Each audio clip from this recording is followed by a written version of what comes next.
Сенендеш Ирандын батышындагы Курдистан провинциясынын административдик борбору, ал Загрос тоо кыркаларында жайгашкан. Сенендеш кол тийбеген табияты, бай тарыхы жана жандуу маданияты менен маанилүү туризм багыттарынын бири болуп саналат.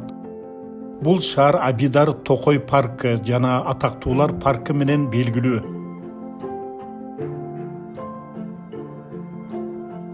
Анда күрт скульптору Хадизия Аддинин колунан жасалган белгилүү жазуучулар, акындар, мамлекеттик ишмерлер жана башка өнөр адамдарынын айкелдери тургузулган.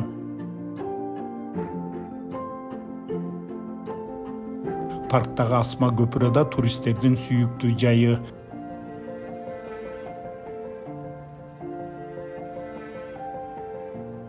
Ал жерде Иран-Ирак согушуна арналган эстелик орун алган. Анда химиялык куралдын курмандыгы болгон балдарын кучактап кайгыга баткан атанын элеси чагылдырылган.